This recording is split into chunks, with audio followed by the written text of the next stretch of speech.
Bien-aimés de Dieu, nous célébrons aujourd'hui le 19e dimanche du temps ordinaire de l'année liturgique. À la lumière des textes de ce jour, je voudrais vous parler de la peur à travers l'histoire d'Élie et de Pierre. La peur est un sentiment humain naturel qui peut parfois nous paralyser et nous empêcher de rencontrer Dieu dans nos vies.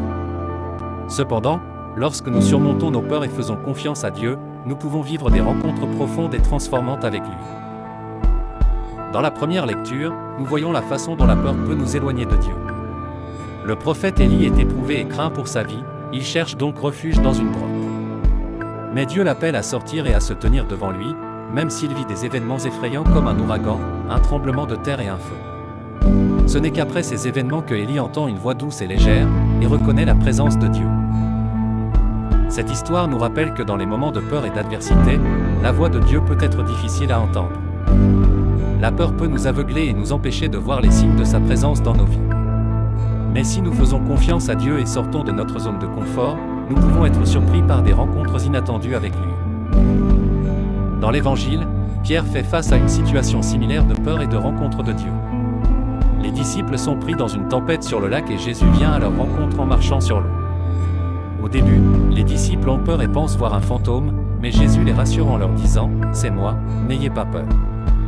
Pierre, plein de confiance, demande à Jésus de lui permettre de marcher sur l'eau. Jésus lui dit de venir et Pierre fait quelques pas sur l'eau, mais commence ensuite à douter et à avoir peur, ce qui le fait s'enfoncer. Jésus le sauve alors et lui reproche son manque de foi. Cette histoire nous montre que lorsque nous avons confiance en Dieu, même dans les moments les plus difficiles, il nous donne la force de marcher sur les eaux tumultueuses de nos vies.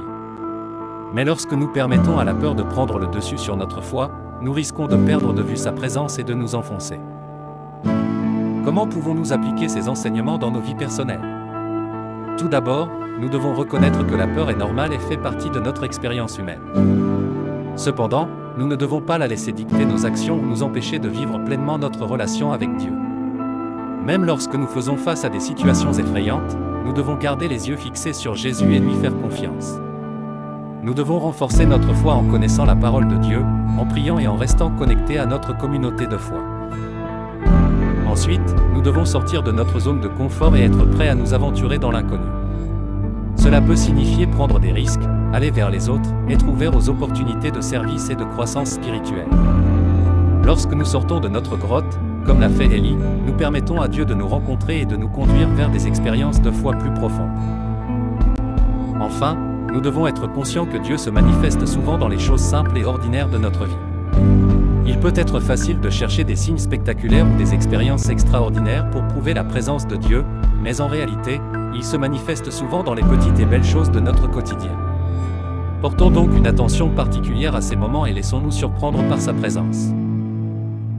Bien-aimés de Dieu, la peur peut être un obstacle à notre rencontre avec Dieu, mais nous ne devons pas laisser cela dicter notre vie. Faisons confiance à Dieu, sortons de notre zone de confort, gardons les yeux fixés sur Jésus et soyons ouverts à sa présence dans les moments simples et ordinaires de notre vie. Que Dieu nous donne la grâce de surmonter nos peurs et de vivre des rencontres profondes avec lui. Amen.